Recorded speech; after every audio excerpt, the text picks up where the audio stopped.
All right, welcome back everybody to a brand new video here on the second channel, and today we got the top 16 results from the Osaka Champions League. This took place in Japan this past weekend. As you can see, there's 5,000 players in the tournament. Kind of a big deal, and I think it's important to look at these results. They did have the Prismatic Evolution set that we're going to be getting in January legal for the tournament, which means they had access to cards like the new Regigigas, the Evolution EXs, and of course, Budu, and some new ace specs, but I'm not sure those even saw play. But we'll see what kind of did well this weekend. Some very interesting results here. Already looking at what is in the top 16. Definitely some interesting decks for sure.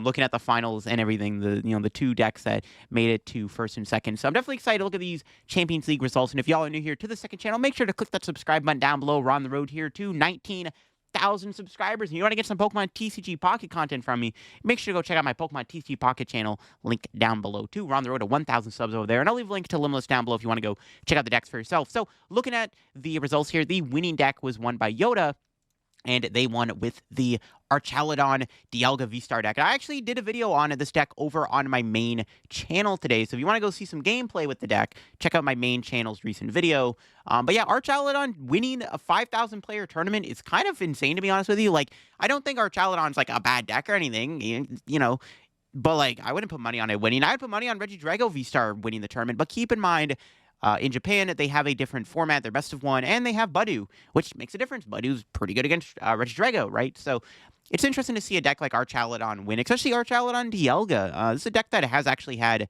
some decent results in the recent regionals, but never really broke through more than like almost, I don't even know if it's gotten top 32, to be honest with you, but like this deck definitely was, I mean, waiting honestly for a moment to do well. Like, the potential is there. Of course, Archaludon's got that ability when you evolve it from your Dragapult, you can put 2 Metal Energy from discard on one of your Pokemon. So you use double Archaludon to power up Dialga V-Star, Star Chronos attack, and then you get to Star Chronos out of nowhere. And the deck does have a lot of really cool plays it can make with the help of the Scoop Up Cyclone, the Thornton, the Double Turo. Archaludon's also a very efficient attacker, because if you're not going to build up the Dialga with the Archaludon, you can at least build up yourself with the Archaludon, which is kind of cool. And then you can attack with Archaludon. Having 300 HP is pretty good, just 220 damage, so solid numbers. Also looking at the list here, it does play double Jamming Tower. The more I played the deck myself, I kind of wanted to put Artisan in the deck post playing this deck, but the double Jamming Tower is nice against decks that rely heavily on tools like Charizard, Gardevoir, Raging Bolt. All these decks that play tool cards kind of get nullified by the Jamming Tower. And I think mainly that was just there for like stuff like Gardevoir and Dragapult, like decks that try to use Rotom, Force Seal, and Bravery Charm. But yes, overall, this deck looks pretty decent. It's not a bad deck at all. The list is decent. You know, I like it a lot. It flowed pretty well. Again, I just kind of want to maybe play an Artisan in the deck just to be able to get Duraludon out quicker. That was like the issue I had with playing the deck, was finding Duraludon was tough. If you watch the finals game, I'm pretty sure in the finals against Ancient Box, they were like down to like, it was like 1 to 5 prizes, and they made like an insane comeback to win the game, which was pretty cool to see. But yeah, Ancient Box did make it all the way to the finals. Ancient Box is not a bad deck in a format where people are saying that Gardevoir might be one of the best, if not the best deck. Now, this Ancient Box list does have a few decent cards in it that we don't really see very often. It is playing at the Monkey Dory in the deck. Monkey Dory, it's pretty good against Dragapult EX. Dragapult EX is also going to be pretty good in this next set. So if Dragapult's going to get even better, Monkey Dory gets a lot stronger. Monkey Dory can heal some of the damage Phantom Dive does, and it also lets you do more damage for your Vengeance Fletching. It also plays a Peck Run in the deck, probably just there to not lose to Stall and Control. And also, the Ace Spec being a Brilliant Blender. Most Ancient Box lists either tend to play Secret Box, or they'll play like an Awakening Drum. We haven't really seen Brilliant Blender do as much yet, but the Brilliant Blender is pretty nice in here, just to turbo and discard 5 Ancient cards immediately to do more damage for your Roaring Moon, which I like the idea of regardless. And then it does have the 4 Great Tusk, 4 Flutter. There's no Koraidon in the deck, which is also interesting, but Great Tusk can be a pretty efficient way to like kind of remove resources from your opponent. If they are Budu-ing you can just sit there and land collapse them and mill their stuff, I guess, which is like a decent way to approach the matchup. But yeah, it's pretty solid Ancient Box list, you know, usual stuff you see. It's just got a couple of extra tech cards in the deck, like the Monkey Dory, plays Brilliant Blender as the Ace Spec. Top 4, there was a Dragapult deck. This one did play double Budu. Dragapult is looking like it's going to be a very strong deck in our next format with Prismatic Evolutions, mainly because I think it really does get a lot stronger with Budu. Budu is kind of like what Iron Thorns does, where it's trying to slow your opponent down while you work towards getting your Dragapult out. Now, Budew is not as good as Iron Thorns is, technically speaking, but stopping your opponent from playing items stops him from doing Generator, E-Switch being a big one, Candy, obviously, another big one. And Dragapult is really good against low HP basics. So if your opponent is not able to play cards like Rare Candy under Budew lock, it really does make your Dragapult a lot stronger. And this is why Dragapult saw a lot of play and success this weekend in Osaka, because the deck gaining Budew is a big upgrade to the deck. Also, item locking your opponent allows you to do more dangerous plays with Dusknoir. Like I said, if they're not able to really play their deck very well, they're susceptible to getting like board wiped by Dusknoir and Dragapult's Phantom Dive attack, which is really scary. So yeah, Dragapult is looking like it's going to be a very powerful deck in our next format. It might even be one of the best decks in the format. We'll have to see. Budew is a giant upgrade to the deck, and definitely Budew is looking pretty scary here. And this deck did play 2 Budew in the deck, so it really was trying to capitalize on Budew. Also played a Klefki, so it was really trying to slow the opponent down with either the Klefki or just trying to play the 2 copies of Budew to slow the opponent down with its item lock attack. And then we had a Lugia in top 4. Lugia does gain a new attacker with the Regigigas, which is a very big upgrade to the deck here. We got this Regigigas here with the attack Jewel Break that does 230 damage more if your opponent's active as a Terra Pokemon. So you do 330 damage to a Terra Pokemon. This Pokemon is really efficient because it just KOs Charizard and Dragapult, and it's really good in Lugia because it needs 4 colorless energy. So honestly, like there's even a world where like now decks are going to go down to a 1/1 copy of Cinccino because you have a Regigigas now, which is effectively doing the same thing Cinccino does. Yes, Cinccino can still take out stuff like Pidgeot, which is good. But Regigigas is just like, it does the same thing as Cinccino does. Like, most games are going to be 1 because you go like Hand, Gigas, Bear for game or something like that. But yeah, Regigigas is a very strong card for Lugia. I don't know how good Lugia is going to be against Budew, because, to be fair, Budew does stop you from playing Aroma and Ultra Ball, which is kind of a big deal, actually. But yeah, Lugia is just very powerful at the end of the day.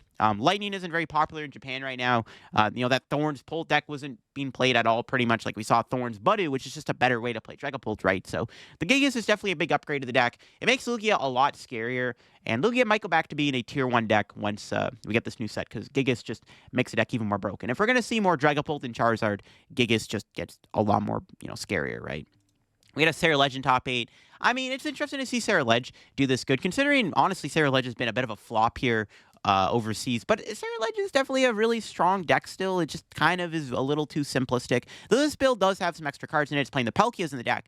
Also playing Budew, so it is trying to slow the opponent down too with the Budew, and plays Monkey Dory. So Monkey Dory was fairly popular this weekend, as it's not bad against Dragapult, right? It's pretty decent against Phantom Dive to do more damage and to heal off your lads. So maybe the way to play Sarah Ledge is to run it with Monkey Dory. Who knows? But yeah, does play the Budew just to slow the opponent down a little bit more. The Budew's pretty good.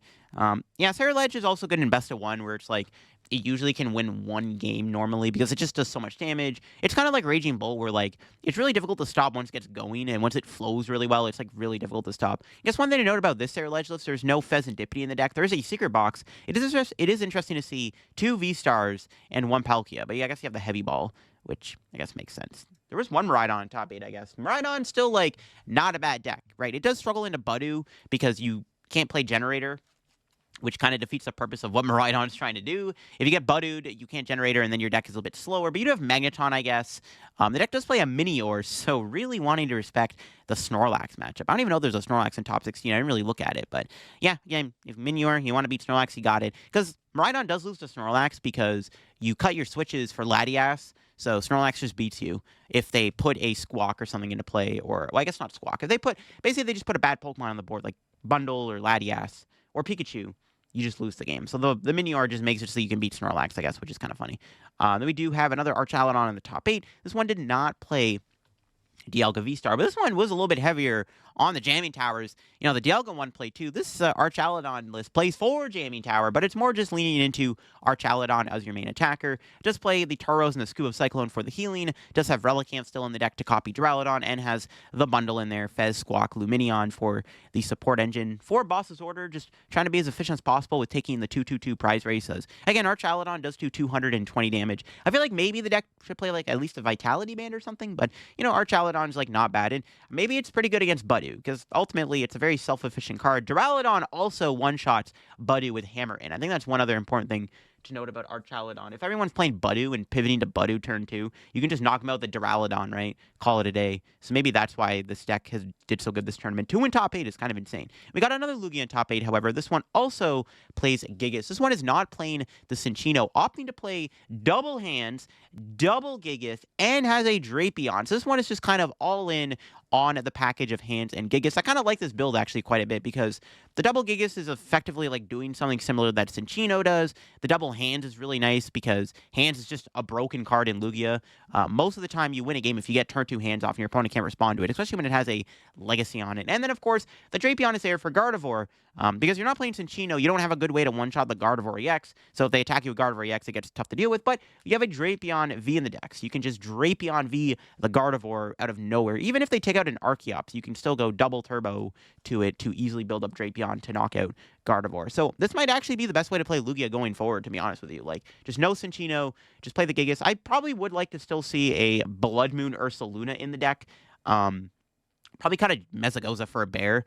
But other than that, yeah, I think this Lugia list looks pretty solid. I mean, Gigas, hands, probably like the only 2 attackers. Nice thing with Gigas, it just frees up more bench space. If you're not playing Cinccino, Gigas frees up a lot of your bench space, or your deck space, I should say. So, yeah, maybe this is like the best way to play Lugia going into the next format. Just don't bother playing the Cinccino. Just lean into Gigas, lean into hands, play like a Drapion, maybe play the Wellspring still. Probably need a bear, maybe a Weird Ear too. Weird Ear would still be pretty good, because like it's a pseudo Cinccino. Then probably the craziest deck in this top 16 is a Dragapult Goldengo deck. I mean, what the heck, brother? We've seen Goldengo with like a lot of weird stuff, but like Goldengo Dragapult is like something I did not expect to see do well. Now, I think the concept of the deck is I mean, they kind of have like mini synergy together. Basically, Goldengo can be a really good early game attacker. With Make It Rain, you can just make it rain, do a ton of damage, take big knockouts. I think the Goldengo is kind of there to fix some of your awkward matchups against stuff like the big basic decks, like Raging Bolt and stuff, or even like Regidrago. Just decks that Dragapult usually struggles into if they set up quick enough, where the Goldengo can kind of just beat those decks instead with Make It Rain. And then also, you get a lot of draw in the deck. Not only do you have coin bonus, but you also have access to Recon Directive on Dracloak. I think that's one of the selling points about playing this Goldengo Dragapult deck, is having access to Dracloak's Recon Directive, so you can kind of see a lot of cards in a turn. If you're looking for your energy, well, yeah, you do have the Dracloaks in the deck. It also plays Monkey Dory, so yet another deck this weekend running the Monkey Dory in the deck. Also does have the Budu in there too, so still opting for Budu, and still plays Klefki, so very interesting Goldengo Dragapult list. I guess it's more of a Dragapult deck, because it does play a heavier line of Dragapults in the deck, but yeah, I mean, this is a very weird deck. I don't know if it's good. Will I do a video on the main channel? Honestly, I'm considering it, because this is just a wacky pile of a deck that I kind of want to try out and play. Look, I'm a Goldengo enthusiast. I even like Dragapult from time to time, so maybe I'll try out this deck at some point, because it looks weird, and maybe it's like it's probably only going to be good maybe when we get Budu. I don't know, like, this is just a fascinating deck. So I don't know, maybe the Goldengo is good, because like I said, Goldengo might be there to kind of fix your awkward situations where you can knock out big threats out of nowhere, like the Dragos and the Raging Bolts, and then you kind of have the Dragapult, which can kind of spread the damage, or just play a Goldengo deck at that point and just kind of rely on Dracloak Goldengo as your draw engine. Because, I mean, if you're getting Iono'd, I mean, you have coin bonus and Recon Directive. Like I said, you are drawing a lot of cards. So very interesting list for sure. And it did do good. I mean, it got 9th place in a 5,000 player tournament. Clearly the deck is doing something right. Then we got another Ceruledge Palkia deck also playing Monkey Dory. So one of the main takeaways is, yeah, Monkey Dory is very popular in Osaka this weekend. And the Ceruledge is playing the Palkia in the deck, has the Monkey Dory still. It's got the double Jamming Tower in there. Jamming Tower also is popular. I guess just being very aggressive against Gardevoir is a good thing. Does have the Pokestop in there. Also plays Briar. Just pretty decent Ceruledge. Only playing 3 Charcadet, though, as opposed to 4, which is also very interesting. We got another Lugia in top 16, also playing the Regigigas, and does have the Drapion back in the deck. I like this list, too. Does play the Cinccino still, but does have Gigas, and does have the Weird Ear in the deck. Like, I like Weird Ear a lot. It's like literally a pseudo Cinccino in some regards, and does have the Bear. Yeah, Drapion the Hands is in there. Pretty good Lugia list. Does play a Night Stretcher and only 1 Mesagoza. Also plays Carmine and Squawkabilly, so really trying to double down on that turn 1 discard potential draw that this deck wants to do. But yeah, another pretty solid Lugia list. Lugia is looking like it's going to come back thanks to Regigigas, especially if we see more Dragapult and Charizard. We got another Miraidon here in top 16. This one pretty normal what we've been seeing. Honestly, looks like it might be the same 60 as what Land and Caitlor used. Actually, no, there's 14 energy, not 15, I think. But yeah, I mean, it is Miraidon, right? It's got the Secret Box in there, 4 Arven, 4 Boss, Pikachu, Raichu. Nothing too special, crazy about the list. Just pretty solid Miraidon. We got another Dragapult in top 16 with the double Budew. So yeah, the Dragapult Dusknoir deck. I mean, if you are already a fan of this deck right now in our current format, this deck is looking pretty good going into this next format. I guess one thing to note too about this list, it does play triple Lance. The other Dragapult Dusknoir list that got top 4 also was playing heavy Lance. Lance is an interesting card that when it first got, not first got revealed, when Dragapult first got revealed, everyone was like, yo, Lance is a supporter card that might be in the bulk bin, but all of a sudden this card's going to be broken with Dragapult, and yet nobody plays Lance. But maybe it's now time to play Lance because it gets you all your Dreepies and Cloaks and Dragapults and stuff. So maybe it's time to play it, especially when you're chilling behind the item lock. You can just grab all your cards you need to set up. Seems decent, actually. So maybe this deck is going to be good with Lance finally. We have one Gardevoir in top 16. I'm not going to lie, Gardevoir might be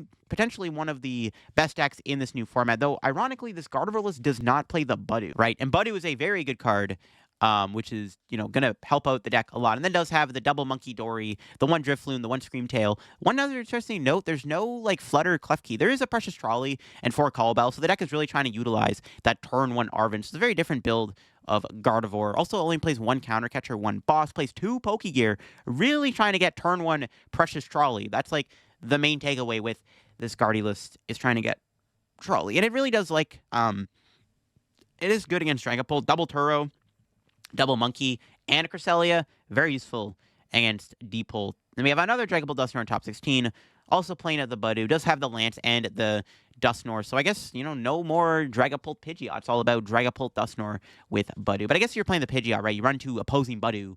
You're not able to get your own Pidgeot out because they're Budewing you, but you can evolve easily into your Dragapult because you have Dracloak, and, Dragapult in heavy quantities plus Lance. So it's a bit easier to manage. But yeah, the Budew and the Dragapult, once again, being very popular. And then finally, there was at least one Charizard in top 16.